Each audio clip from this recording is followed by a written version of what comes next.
You gotta learn from your losses, just a victory, baby. I've done it all and seen it all, it's just a victory, baby. You gotta see the silver lining, it's a victory, baby. If it benefits, yeah, I know. If you want greatness, it take time. I know I'm anxious, just pay me no mind. I'm over Zaddy and I'm... What's up, guys? It's your boy Cal with another one. Let me take this down. Yeah, I'm back with another one. Thank you for tuning in. Smash that like button. Hit that notification bell. Make sure you leave a like on this video. I need to get 1,000 likes on this video. So I want to talk to you guys about compliance 101. But first, as y'all saw in the last video, I just finished up the drywall in the living room. And right now, I did run these new lights that I bought off of Amazon. I'm going to leave a link in the description. I left one in the other description. But I wanted to see how bright these lights were. So I need to know if I need to run 4 in the dining room or kitchen. I haven't decided yet which one I'm going to do. But we about to see how bright it is. Let's see. Let's turn this light off. Let's see. Yeah, these will work. Okay. So these two lights here, this is in our living room area. So yeah, I think this is good for the living room. I think this is bright enough, and I think if a person wanted it even a little bit brighter, they could have a little light in it. But I think this would be good here. But for my dining room area, I think I am going to I think I'm going to put 4. I think I'm going to put 4 lights in here. And I'm thinking of putting one right here and one right here. But I haven't decided on if we're going to turn this into a kitchen or not. Like, I talked to my father. I'm like, hey, is it cost effective right now? Should I just keep this unit the way it is and then do the other 2 units up and down? The open floor concept, changing the dining room into a kitchen. We don't know yet. But now I want to talk to you guys about, let me turn my headlight on so you guys can see what I'm talking about. So now when you guys get your land bank property, right? The number one thing you gotta get your exterior. You gotta get your exterior. Dang, I can't put the light on me because it's gonna be bright. You got to get your exterior secure. So that means get your windows in, get your doors in. So all the outside door and get your windows in. Now, I'm going to show you something about, now you guys have gave me a lot of questions about these windows, right? So if you got your house, right? A lot of the houses you buy from the land bank will have these old wooden windows here, right? These wooden windows can come out. It's 2 of them. You have one that's upper and then you have one that's lower. You see how this one is broke right here? Now, the land bank doesn't care if you got new windows or old windows. They just want windows in there. If you get a flathead screwdriver or a knife, you can get up under this piece right here. This piece right here, this comes out. You can pry it out on this side here.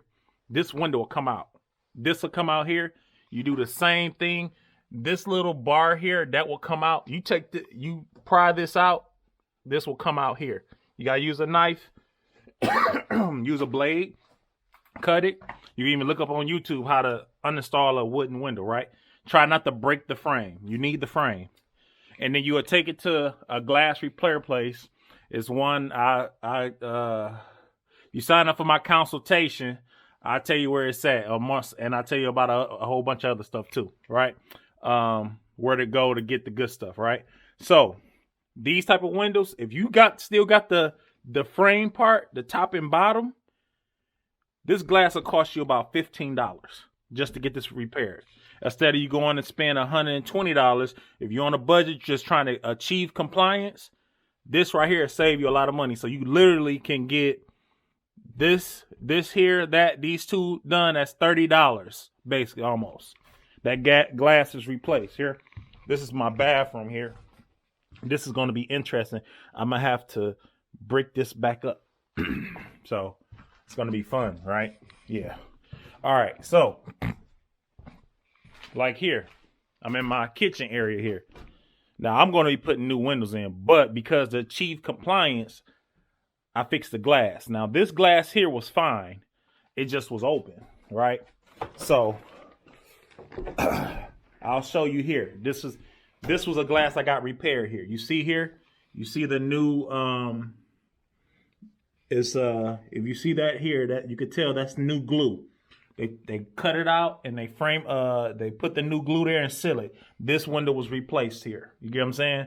So literally you can get your old windows replaced, right? And not pay that much money. Okay.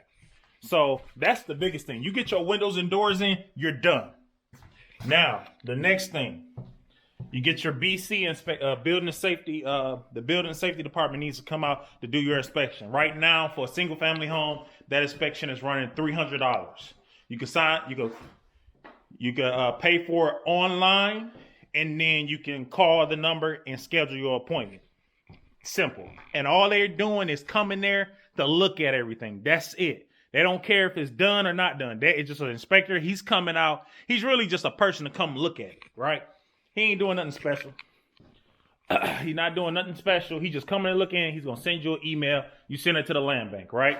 Of course, the water department. All you do is call the water department. Now, if you out of state, it doesn't even matter. All you have to do is look up Detroit Water and Sewage water application online. You can print it up, fill it out, send them a copy, and then you'll talk to a representative from the Detroit Water and Sewage Department. You will tell them, hey, I'm doing new service. They will email you a link to email your application. That you got to do your application with your social security number and social security number, photo ID, and the water application, and of course a copy of the deed. Now, if you got a business, you got to do your articles of organization and your EIN number, and that's what they need along with that other information, right? After that, so you got your windows done, you got your BC inspection done, you got your water bill, it's in your name. You want to get your water meter prep. So you want to find a plumber. You want to find a licensed plumber to do your water meter prep. Your water meter prep will be, matter of fact, let's go to the hot water tank. Not the hot water tank, but let's go to the water meter. Okay. All right. We at the water meter. So your water meter setup. That's from here.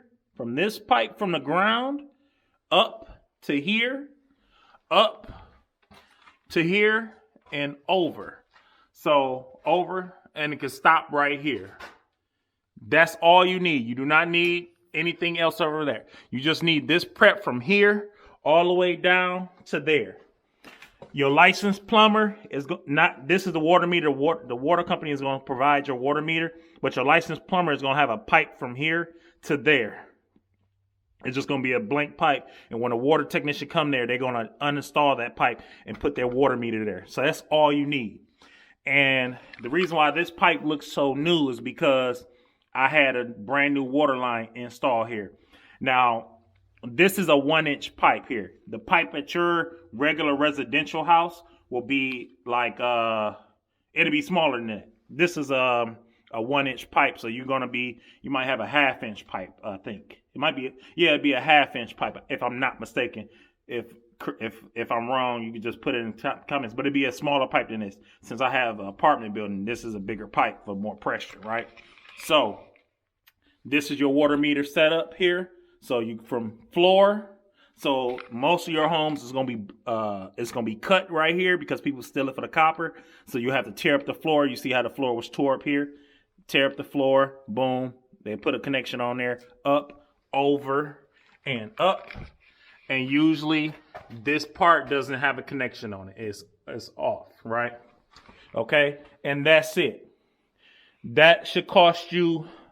My plumber charges about $250 for that setup there. So he'll come in and run this little setup here, and then you call the Detroit Water and Sewers Department. They will come in, and then they'll put their water meter in there, and then you go from there. Okay. So your next thing is you want to get your gas line ran.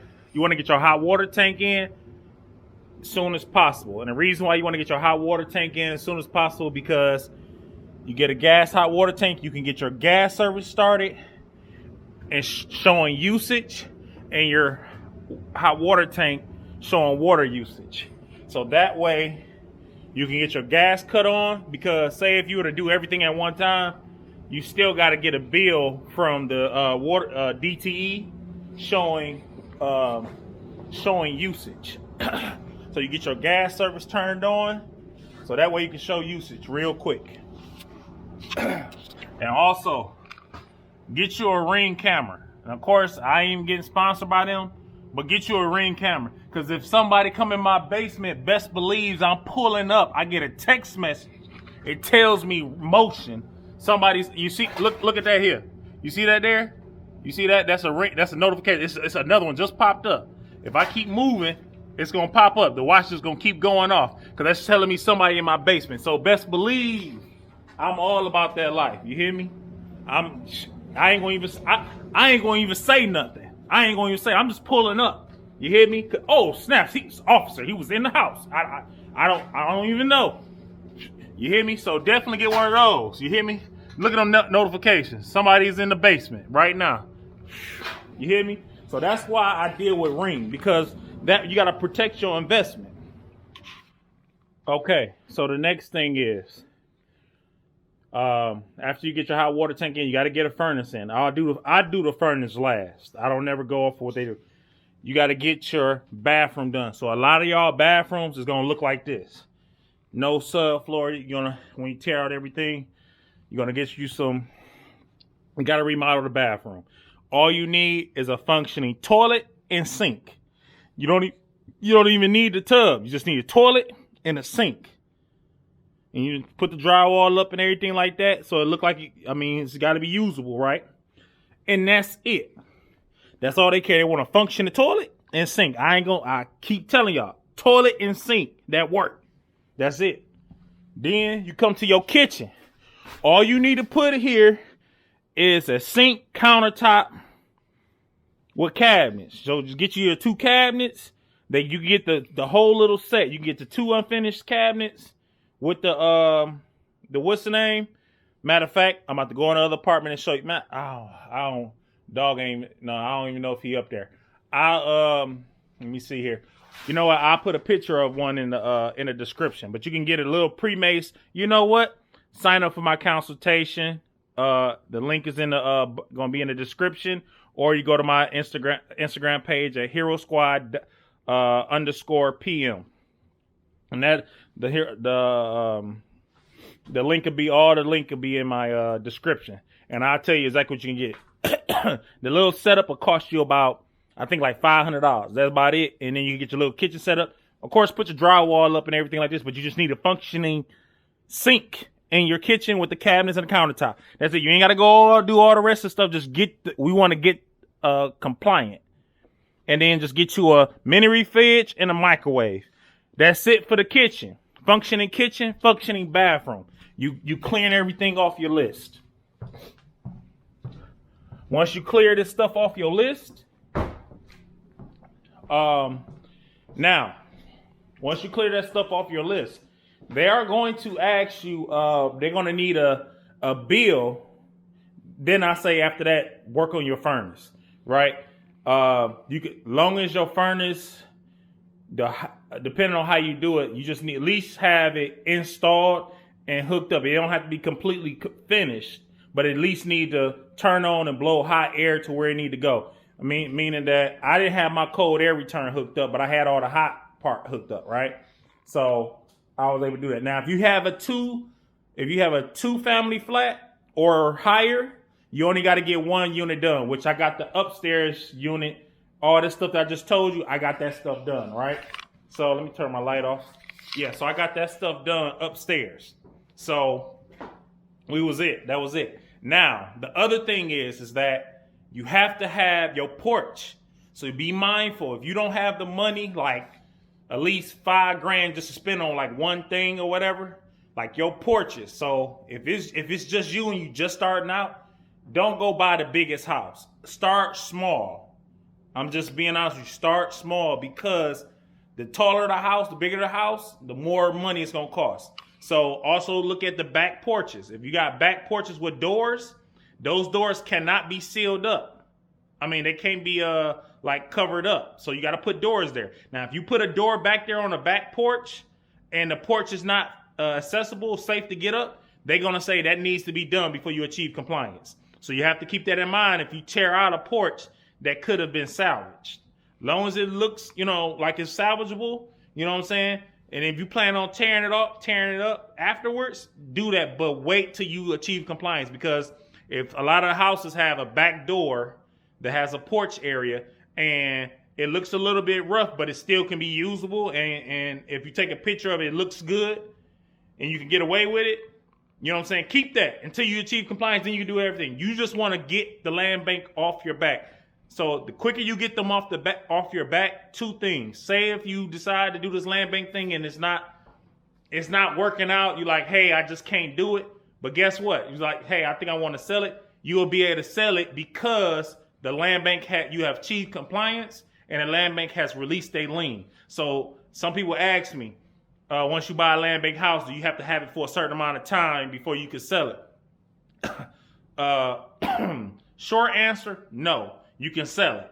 Long answer, you just got to make sure that you achieve compliance. Because when you sign that deed, the purchase agreement, you're agreeing to fix this up in a certain amount of time. So the land bank puts a lien on it. So a lien on it, they basically put the same as like on your car.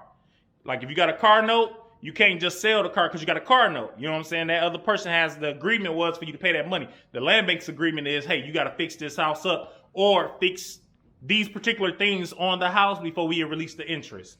That's basically, they have interest. I mean, meaning that, hey, it's yours, but it's not 100% yours unless you follow this agreement.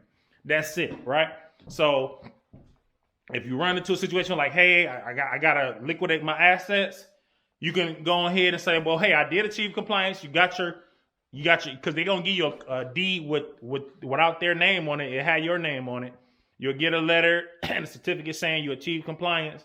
And hey, if you decide that you want to sell it, you can sell it. You know what I'm saying? And cut your ties, because at the end of the day, whatever you pay for these houses is going to be worth more than what you pay for it, because it's land. They don't make no more new land, and Detroit is for sale. You know what I'm saying? So, and then, what else? Shoot, I know I'm trying to jam, because, y'all, some people got short attention span, so I'm trying to jam so much into this as possible. You know what I'm saying? Because I got to redo this information for you guys, because, I talk so much about different things, you may miss it. So I got to refresh you guys. So definitely stay away from the bigger houses. They got an upper porch, because on this property, achieve compliance, they gave me a big hassle about the upper porch. But because I have those glass doors up there, I told them I'm converting those into windows. You know what I'm saying? So that's what I did, So it's actually pretty cold in here. I'm going to have to close it up. I had my heat down, but I'm probably going to have to turn it back up. Trying to conserve the heat bill, but I wanted to see how these lights look, and it looks these lights look good. These look good. I got these off of Amazon, these LED lights. These look good. These lighting up the area. Looks very modern. Right now, I got an appointment at Home Depot. I took all my measurements. Now, I can visualize putting the kitchen here, but I have to make sure it's functional. So I don't want to waste any money, right? So I got to make sure this is functional, so that way I can do this, because this will be the next, I'll be starting in here next, all right? And the good thing is that my father said, my dad told me he's going to come by, and he's actually, of course I do my own electrical, but he's coming by to do electrical. He knows all the stuff far as up to code far as when it comes to duplexes and stuff like that. So what I think I'm going to do is I am going to have this thing converted to a 6-unit building. But what I'm going to do is, from what I talked to my father about, he's saying it's better to go ahead and finish all this stuff here. And what we're going to do is we're going to run conduit to the attic. So that way, when I do the conversion, we don't have to disturb the tenants in the other units, because we already got hot, cold, and because everything on the 3rd floor is going to be all electric. No gas is going to be up there. So I'm running conduits all the way up there. So yeah, but we're looking good, guys. We're looking real good. I don't want to leave these lights on all night though, so I'm just going to stick with my regular lamp here. But yeah, these things look good. I'm buying some more of them. They were like $40 on Amazon, so definitely like those. But I think that's it. But also, you guys want anything else to know about the compliance and all that type of stuff? And also, last thing, I should have said this in the beginning. Look, you send me a message on Instagram, and I don't respond back to you quickly, or I may open the message and I didn't respond back. Just send me a like, hey, I saw you saw the message. Are you able to help me or something like that? Do not say nothing smart to me, because this one young lady said something smart to me, and you know God's still working on me now. But I will cut up and cuss you out. I do apologize. God's still working on me. Don't judge me, But don't be like, because at the end of the day, I just don't like people that feel like they're entitled. You get what I'm saying? So that's just a personal pet peeve of mine. Don't see like you got to humble yourself or whatever. You know what I'm saying? I told the lady, I said, ma'am, if you look at the video, I just shot the video today. I've been working all day, and I just so happened to be a father, So I do apologize if I don't get to your message right away. But for the most part, I think 85% of everybody that contact me, I get back with them. So, that just got all that. Oh, you talking about the lady I had to tell her. I said, ma'am, you almost got cussed out. You lucky my wife was standing right here. Cause I said, just a minute. I had to ask my wife, and maybe I'm misinterpreting this. Sometimes I misinterpret things. I be wanting to smoke, and I gotta, God's still working on me. You know what I'm saying? I love him, but he's still working on me. But don't catch it. Anyway, God is good. All right. So hope that was helpful. Tune into the next video. And if you made it to the end, if you haven't liked the video, please like the video. Apparently, I have to get likes or whatever and stuff like that. I didn't, this is crazy, man. I got to get me a camera guy or something, so I'm taking donations. But all right, man, you guys have a blessed day.